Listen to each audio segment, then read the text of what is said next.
Hello and welcome to MAGA, the podcast. Our mission is to show how Don McCann bamboozled our nation. Our goal is to help make sure the cult of MAGA goes down in flames by 2028.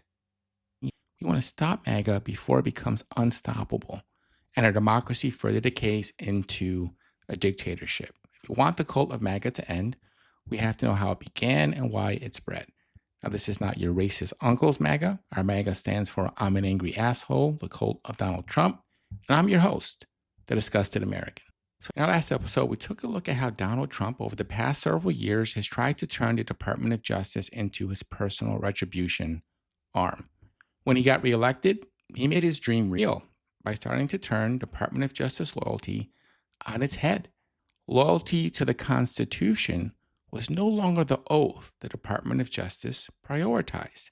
It became all about personal loyalty to Trump. And to get this done, Trump assigned his biggest ass kissers to the top: Pam Bondi, Todd Blanche, and Ed Martin.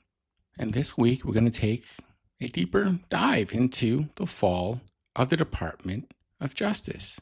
We're going to look at how did Trump's minions sabotage their peers and betray their oath when they took over. So before we even get started with Trump 2.0 and his bastardization of the DOJ, let's take a moment to acknowledge how thoroughly the Supreme Court fucked us over by declaring presidents are immune from prosecution for actions taken in office. One of the things that I find so ironic is that the majority in the immunity case made this point of saying we need to provide immunity from criminal prosecutions for presidents so that the presidency doesn't cannibalize itself. And that was the word used, with every incoming president then prosecuting its predecessors. But that is exactly what we're seeing. And they could have just as easily said, through our history, we did not need to have immunity from criminal prosecution. Every president assumed they weren't immune. They comported their behavior as much as possible to staying within the lines and not committing crimes. And we didn't have any of that kind of cannibalization. So I just think they've got it completely flipped and got it completely wrong. Let's stretch that out a little bit, because we're in the space and it will not only animate, it will dictate the terms of engagement as long as Donald Trump has his behind sitting down at 1600 Pennsylvania Avenue. That point for him gets him to do anything, because he now gets to say everything is an official act. Everything I do is an official act. I got up this morning. That's an official act, right? So what the hell was the Supreme Court thinking? What was Justice Roberts? You just gave unfettered power to one individual, something the founders absolutely tried their damnedest to avoid. So what do you think moved it? Was it politics? Was it just some warped interpretation of jurisprudence? When I saw it and read it, it made no sense to me knowing the man. So, the Chief Justice has espoused a version of unitary executive theory for years, well before he was even, a justice on the Supreme Court. And that is sort of this idea that the executive has plenary power, at least over the executive branch. The problem is that the executive branch is just one branch of government, right? And there are two others that are equal. But if you aggrandize one and give them so much power that they can actually break laws that were passed by the branch that actually has the responsibility for legislation, the Congress, then you have sort of aggrandized that presidency. And, Justice Gorsuch said during argument, we're writing a rule for the ages. We didn't need a rule for the ages. We needed a rule for what Donald Trump had done and whether those things were things that he was immune from. And instead, this rule for the ages, I think, has really backfired. They went far broader than they needed to in this idea that you need to have freedom from worry about criminal prosecution to be an energetic and vigorous executive. But I don't think we've needed that in the past to get an energetic and vigorous executive, and we certainly don't need it now. What energy and vigor we see now is targeting political enemies. But, I think you're exactly right to be skeptical of the Supreme Court here. As you and Mary were saying, the court went way out of its way to grant not just the president in general, but this president enormous powers with its immunity ruling. Without saying it, they effectively kneecapped Jack Smith's prosecution. Honestly, the day that decision came out was probably the scariest day in the last 4 years for me, because what it said to me was that the Supreme Court wasn't a reluctant ally of Donald Trump's agenda, but rather an enthusiastic one. For their part, Trump and Bondi have been blunt about firing lawyers and staff that they deem to be political foes for allegedly politicizing the Justice Department against Trump. Never again will the immense power of the state be weaponized to persecute political opponents. Publicly, the administration claims that Trump has kept this promise from his inaugural address. And again, under my leadership, we will restore fair, equal, and impartial justice under the constitutional rule of law. Trump does what he normally does, which is take his action and flip it onto someone else. We're never going to weaponize again. And he immediately weaponizes. By February, a few weeks after he was in office, Trump ordered the DOJ to oust all remaining Biden-era U.S. attorneys. He claimed the department had been politicized like never before under Biden. In a similar vein, before Bondi took office, she pledged during a confirmation hearing to eliminate what she blasted as the partisanship, the weaponization of the Department of Justice. So the Justice Department's drive to please Trump was already evident earlier this year when Bondi fired about 20 departmental employees. This included support staff and several prosecutors who worked on January 6 cases for special counsel Jack Smith. If you recall, Smith was the special prosecutor assigned to two of Trump's many criminal and civil investigations. One, the case where Trump was charged for improperly retaining hundreds of classified documents at Mar-a-Lago after he left office, and the second case for engaging in an unprecedented criminal effort to stay in power after his 2020 election loss, aka the insurrection of January 6th. Special counsel Jack Smith resigned from the Justice Department after he submitted his investigative report on then President-elect Donald Trump. This resignation occurred 10 days before Trump was inaugurated, and the January 6th criminal prosecutions against Trump were withdrawn following Trump's White House win in November. Jack Smith has been quiet for a long time, but he recently granted an interview so that he could sound the alarm on a few things. During that extensive conversation, Smith blasted the recent charges brought against Trump's perceived political enemies. This latest prosecution of the former director of the FBI, there's a process to secure an indictment. There's a process of predication, having some evidence before you do that. Here, the career prosecutors, the apolitical prosecutors who analyzed this said there wasn't a case. And so they brought somebody in who had never been a criminal prosecutor on days' notice to secure an indictment a day before the statute of limitations ended. That just reeks of lack of process. It's important to look at Jack Smith's background, right? What do we lose when someone of his caliber leaves office? You have a guy that graduated from Harvard Law School, got his JD way back in 1994, served as a prosecutor in the Manhattan District Attorney's Office starting in 1994. This guy's been prosecuting cases since 1994. He joined the United States Attorney's Office for the Eastern District of New York in 1995. He's even prosecuted war crimes for The Hague. He classifies himself as politically independent and served under administrations for both parties. Now, these are the kinds of experts and honest attorneys that Trump is forcing out. And Smith laid out a very clear price that our nation pays when we do this. I think the attacks on public servants, particularly nonpartisan public servants, I think it has a cost for our country that is incalculable. And I think that it's hard to communicate to folks how much that is going to cost us. If you think getting rid of the people who know most about national security is going to make our country safer, you do not know anything about national security. And that's happening throughout the department. It makes me concerned. Nothing like what we see now has ever gone on. So after Jack Smith and his office fell, Bondi abruptly fired without explanation the department's top ethics official, Joseph Terrell. She got rid of Maureen Comey, a key prosecutor in New York who had worked on the Epstein files and happens to be James Comey's daughter.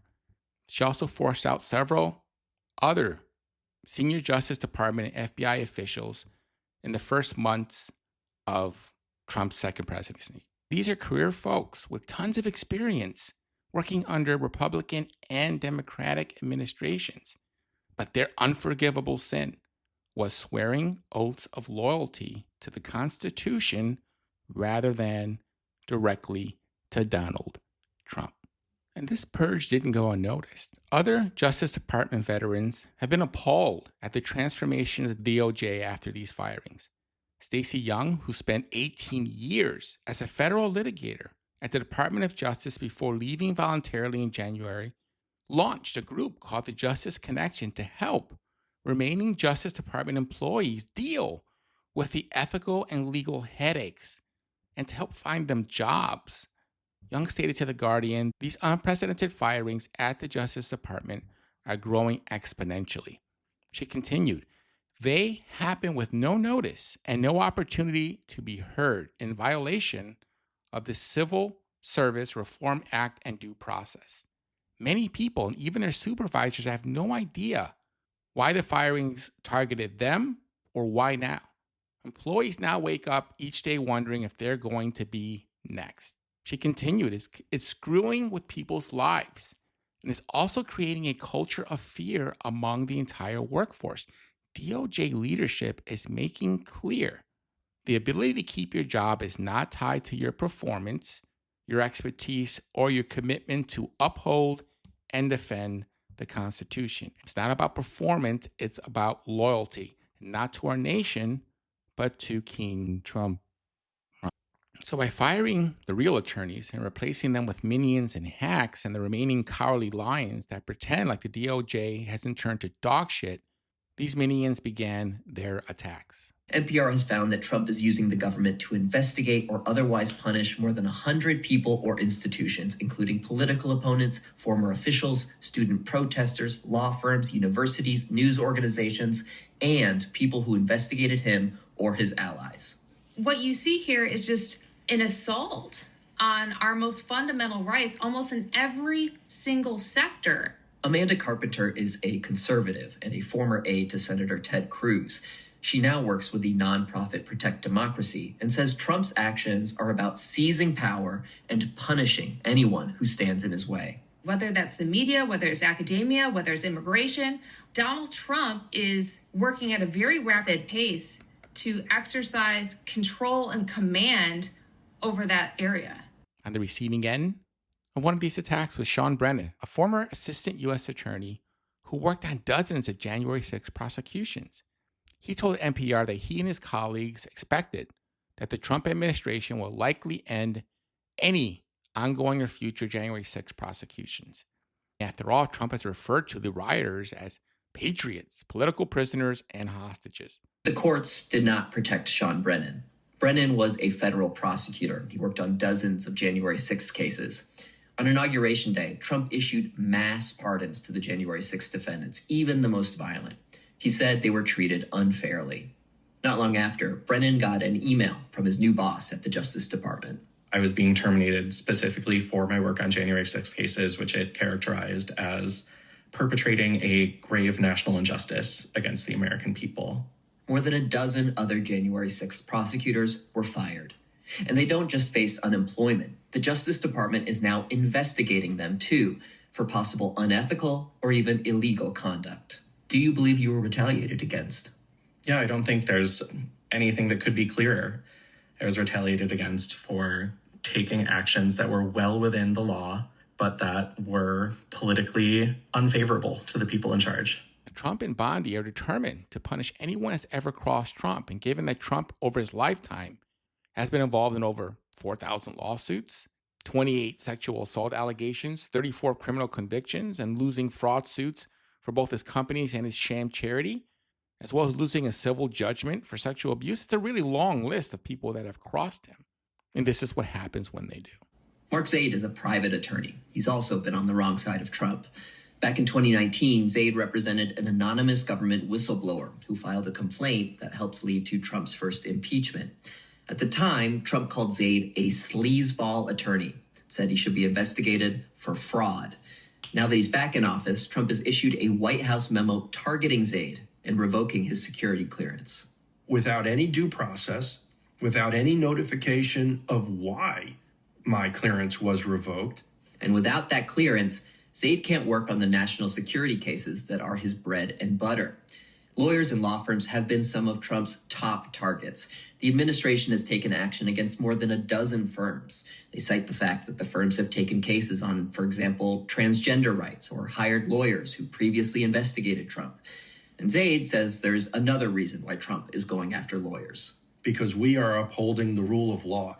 And so long as the court system functions, we can damper, hinder, slow down, if not stop, what he's trying to do. Ding, ding, ding. He's absolutely right. Without Congress, with these rubber stamping cowards who don't do anything to check Trump's power, the legal system is the only thing slowing Trump down. And while the Supreme Court has fucked us over big time, there are brave lawyers, lower level judges, and grand juries that are still holding the line and pumping the brakes on Trump's crazy train. To the extent that there's going to be resistance, it's going to happen at the ground level. You're seeing this happen in district courts, when we're looking at the Comey and James indictments. Mostly you're seeing it in grand juries, where ordinary citizens are looking at the evidence of these political prosecutions and saying, there's not enough there. So, when these institutions at the top are failing, I think it's folks at the bottom that are actually going to be effective. More broadly, scholars and Justice Department veterans see the Trump administration breaking sharply with historical norms and rewriting history to polish Trump's image. I think if you do that, it's tantamount to saying you can never prosecute powerful high officials because there could always be a concern that they'll stay in power and then come after people. The problem is not prosecuting high officials who did something wrong when you do it according to the processes of law in your country. It's the retaliation. That's the problem. And that's the thing that we should be preventing. Randall Eliason, another former federal prosecutor who now lectures at George Washington University, stated, "The firing of the January 6th prosecutors and the pardons of the Capitol rioters are all part of an effort to whitewash what happened on January 6th. He continued, the goal is to portray the rioters as the true victims and falsely suggest that the law enforcement professionals who pursued these cases did something wrong. He concludes, a key foundation of our constitutional system is adherence to the rule of law and the independence of the justice system from politics. And that's all being discarded by the Trump administration." End quote. Instead of looking for crimes, they're now looking for people and then trying to pin crimes on them. Peter Shane, who teaches constitutional law at NYU, states Trump has placed his own lawyers in key Justice Department positions, expecting them to continue thinking of themselves as personal lawyers for Donald Trump. He continues, not government lawyers for the president as an office holder bound by law. End quote. This is bad. When defenders of democracy like Jack Smith despair, we need to listen because shit is falling apart. Seeing him speak extemporaneously about the Department of Justice's processes and about its values just stood in just enormous contrast to what this administration does and the people who lead it. I found myself very moved and very saddened by our current moment. Now, again, looking back at Trump and Bondi's efforts to purge the DOJ, their targets included the prosecutors and federal agents who were forced out of the DOJ and the FBI because they investigated the siege of the U.S. Capitol on January 6, 2021, and Trump's efforts to overturn the 2020 election. Bondi fired dozens of career prosecutors, many of them who had worked on cases involving Donald Trump. The president and his allies have targeted or pushed out several U.S. attorneys as he was seeking quick movement on cases involving a number of his political adversaries. Dozens of fired Department of Justice lawyers are fighting their dismissals in court, part of a growing tsunami of legal cases arising from the Trump administration's quest to slash the size of the government and rein in what the president and his advisors call the deep state, this pretend bullshit conspiracy that is somehow keeping a good man like Trump down. And part of this conspiracy thinking winds up having some really weird people holding influence over important decisions. Adam Schleffer, a federal prosecutor in Los Angeles who's abruptly fired, filed legal papers challenging his dismissal. He handled white-collar investigations. He was informed of his ouster by a brief email from the White House, an unheard of circumstance for generations of Department of Justice lawyers. But he was targeted by far-right activist Laura Loomer. Laura Loomer is a very good patriot. She is a very strong person. She makes recommendations of things and people, and sometimes I listen to those recommendations. Loomer confirmed to my Washington Post colleagues that she did push for the firings. She's claimed 9/11 was an inside job, said school shootings were staged, called herself a proud Islamophobe, and she spread racist and anti-immigrant rhetoric, calling all immigrants invaders. During the 2020 campaign, she said if Vice President Harris won, the White House would smell like curry, and speeches would come from a call center. She's been banned from Lyft, Uber, and Uber Eats after saying the company shouldn't hire Muslim drivers. In fact, she's been banned from most major platforms, but that hasn't stopped Trump from hosting Loomer. Loomer has traveled with Trump and flown on his plane. She's even went with him to ceremonies marking the anniversary of 9/11 last fall. She branded him as a Biden holdover on social media because 5 years ago he had run for office as a Democrat. After losing that campaign, Mr. Schleffer returned to the Justice Department as a career prosecutor. Now, in his appeal, he said that he was given no reason for his dismissal. And he highlighted how unusual it was for a line prosecutor to be fired by a White House official. This talented career prosecutor was fired on the say-so of a conspiracy theory nutbag. That seems totally reasonable, right? Now, shortly after his dismissal, to make this case even crazier, lawyers for a defendant he was prosecuting, this guy named Andrew Wiederhorn, who was a former CEO at Fatburger, argued that he should have been dismissed or removed from the case because his work reflected a woke and Biden bias. So Mr. Schleffer argues in his filing that his dismissal that same month set a damaging precedent. In his filing, he stated, a firing for unprecedented partisan and political reasons also undermines a bedrock principle of our system of justice, that the federal prosecutor is not a partisan political actor, but has a duty to prosecute without fear or favor. Now, as we stray away from this becomes increasingly dangerous for us as citizens of this country, because under the new rules of engagement at the DOJ, they can go after any of us for any reason, any bullshit story they cook up. Here's the really important thing here. Whether Mr. Abreu Garcia is or isn't a member of MS-13 or a terrorist or anything else is beside the point. What matters here is that they did everything they did to him in violation of his due process rights. What's to stop them if they decide they don't like you anymore? To say you're a criminal, you're a member of MS-13, you're a terrorist. What's to stop them from sending in some DOJ attorney at the direction of DOJ leadership to delay, to filibuster, and if necessary, to lie? And now that's you gone. Now look, these lawyers are trying to appeal their firings, but they're caught in a really bad situation. In a typical year, there are 5,000 appeals filed by fired or disciplined federal workers. But in less than a year with Trump, there have been more than 10,000 filings, and thousands more are expected. The spike in cases is a direct product of the Trump administration's aggressive efforts to push the limits of employment law. It's raising concerns among employment lawyers that the system's going to be swamped by litigation. So these folks may never get, ironically, their day in court. And lawyers are being fired for truly insane reasons. This is what happened to Elizabeth Hoyer. They received my memo and they sent it back to me with the direction, please add Mel Gibson to this recommendation. And their justification for that was what?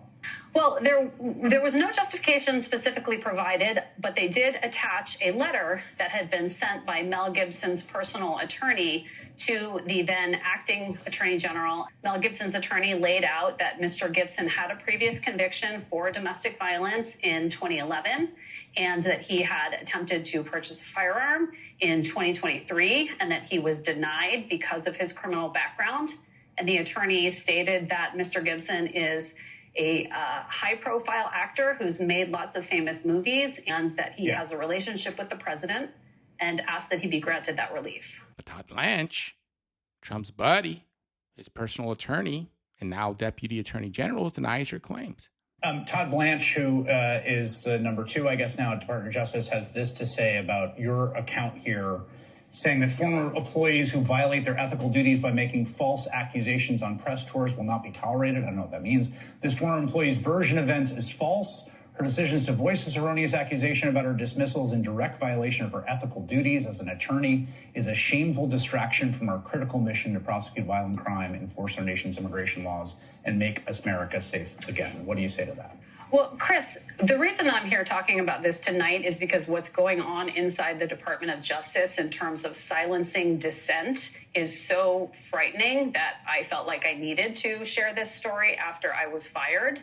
And frankly, I think Mr. Blanche's statement really just proves my point, my ethical duty. And frankly, I think that the position that Mr. Blanche is taking in his statement really just proves how terrified we should be about the current situation at the Department of Justice. She later added, the department's political leaders are trying to clear the way and install political loyalists throughout the department by firing the career experts who are standing in the way of their political agenda. And they're doing it in a way that is plainly a violation of federal civil service law. She continues, if they are able to get away with that, they're going to eliminate all the career experts in the department who have deep knowledge about critical issues that are facing the department and our nation. And here's another consequence of that purge that she's saying, of us losing these career experts. This story aired in the most recent episode of 60 Minutes. Erez Rouhani was on his way up. He was an attorney in the Department of Justice who was so effective defending President Trump's first-term immigration policy that he was promoted right away in Trump's second term. But Rouhani's 15-year Justice Department career ended suddenly after he says he witnessed government lawyers lying in court and evading orders of a judge. Erez Rouhani started in 2010 as a so-called career attorney. Most lawyers at the Justice Department stay for years, even decades, defending the policies of one president after another. Rouhani specialized in immigration law, and in the first Trump term, he defended the controversial ban on travelers from Muslim countries, among many other cases. I was promoted. I received 3 awards for defense of fairly high-profile litigation. I defended everything they put on my plate. That was my job. But it was the very day of that promotion, Friday, March 14th, that he and others were called to a fateful meeting with Emil Bovee, President Trump's newly appointed number 3 at the Justice Department, who was once Trump's criminal defense attorney. And we were told at this meeting that over the weekend, the President of the United States would be signing a proclamation invoking something called the Alien Enemies Act. This is a wartime law from 1798, invoked 3 times in the nation's history during the War of 1812, World War I, and World War II. The Alien Enemies Act allows rapid expulsion from the U.S. of the citizens of enemy nations during a war. But without a declared war, Trump used it against more than 100 Venezuelans that the government said were terrorists. They were to be denied their right to be heard by a judge. Rouhani says Bovee expected a challenge. Bovee emphasized those planes need to take off no matter what.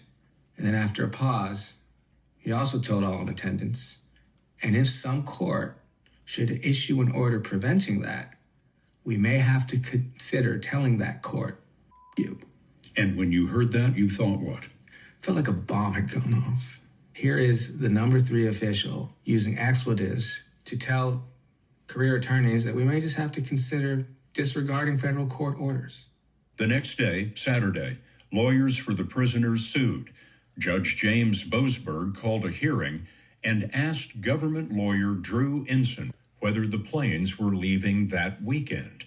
And Ensign says to Boasberg, I don't know. Now, Ensign was at the same meeting that I was at the day before, where we were told in no uncertain terms that planes were taking off over the weekend, that those planes needed to take off no matter what. And he says, I don't know. Ruvaney says that moment in court was stunning. It is the highest, most egregious violation of a lawyer's code of ethics to mislead a court with intent. Instead, more than 5 hours after Boasberg's order, the detainees and other prisoners arrived at a maximum security prison in El Salvador. And then it really hit me. It's like, we really did tell the courts, screw you. We really did just tell the courts, we don't care about your order. You can't tell us what to do.